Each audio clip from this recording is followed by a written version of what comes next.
Welcome to True Crimes in Singapore, where the city's clean streets and orderly skyline hide a much darker undercurrent. According to the Global Peace Index, Singapore is ranked as the 5th safest country in the world. With its low crime rate, orderly neighborhoods, and trust in the law, it's a city-state often seen as a model for urban peace and safety. But beneath even the calmest surface, danger can hide. The Singapore police force, mindful of this, constantly reminds us, low crime doesn't mean no crime. This channel isn't about the Singapore shown in glossy travel brochures or MRT safety videos.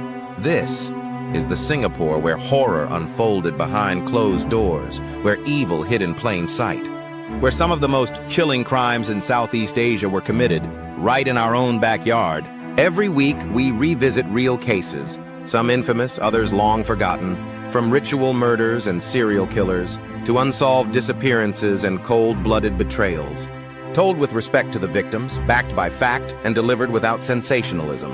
If you thought Singapore was too safe for true crime, think again. So lock your doors, turn down the lights, and join us as we dive into the twisted truths of the Lion City.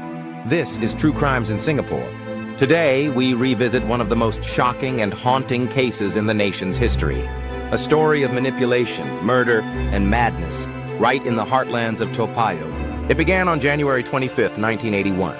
A 9-year-old girl's body was found, stuffed inside a bag, outside a lift at Block 11, Toa Payoh. She was last seen alive, walking home from church where she had been taking religious lessons after school in the afternoon. Less than 2 weeks later, on February 7th, tragedy struck again. A 10-year-old boy discovered under a tree nearby. He was last seen getting into a yellow taxi from the playground he was believed to be playing in. Both children had suffered brutal violence, and this was no random crime. Soon, all clues pointed to a single flat, just meters away. Unit 467F, Block 12. That flat belonged to Adrian Lim, a self-proclaimed spirit medium. Living with him was his legal wife, Tan Mui Chu. However, he also had another woman living with him, a very devout follower of his, whom he called his holy wife, Ho Ka Hong. Inside, police found an apartment filled with religious icons, crosses, altars, mirrors. They also noted a strange smell. More disturbingly, there were stains on the walls and floor. Adrian claimed it was chicken blood. Part of ritual work, he said. But that lie soon fell apart quickly. Adrian Lim wasn't always this way.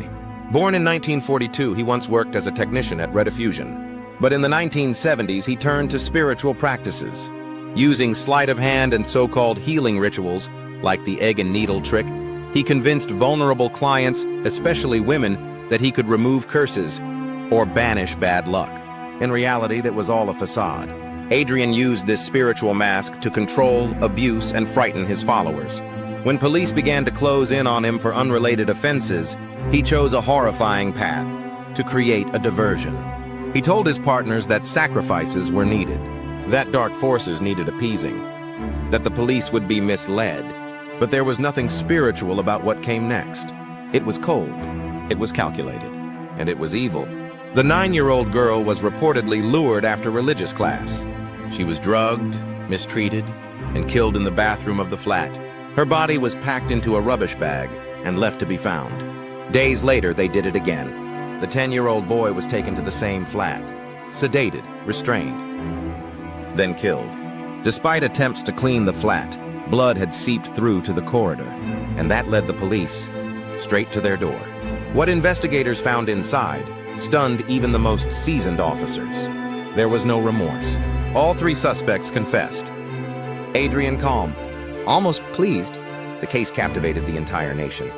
Singaporeans accustomed to safety were horrified that such evil had been hiding in plain sight. Neighbors had noticed chanting, strange lights. But no one imagined murder. In 1983, the trial began. It lasted 41 days, one of the longest in Singapore's history. The defense argued insanity. Psychiatrists spoke of schizophrenia, psychosis, delusion, but the prosecution made it clear. These crimes were meticulously planned, executed with full awareness. The 2 presiding Supreme Court judges condemned them all. Adrian was called abominable and depraved. Tan was labeled artful and wicked. Ho, despite her simplicity, was also held equally responsible for the crimes. All three were sentenced to death by hanging. Appeals were filed and rejected. Adrian refused to seek a presidential pardon. On the morning of November 25, 1988, all three were hanged. Adrian was said to have smiled. Tan and Ho remained silent. A quiet Catholic funeral followed. Their bodies were cremated. The case left deep marks on Singapore's cultural memory. Books like Unholy Trinity and Adrian Lim's Beastly Killings followed. Two films, Medium Rare and God or Dog, were made but soon faded. What remained was something far more important. This case changed how courts viewed diminished responsibility. It questioned the limits of psychiatric testimony, and it revealed how manipulation can disguise itself as faith. Singaporeans became more cautious, more skeptical of spiritual fraud, more protective of the vulnerable, and perhaps more aware that danger sometimes wears a familiar face. Because in the end, the most terrifying part was how normal it all seemed. A flat in Toa Payoh. A man claiming to heal. Rituals behind closed doors. And yet, unspeakable evil lived there. This wasn't just a betrayal of the law. It was a betrayal of faith, of community, of innocence. If you found this story important, disturbing, or enlightening, please like, subscribe, and share this video. I'm your host for Singapore True Crime. Stay safe. Stay vigilant. Until next time.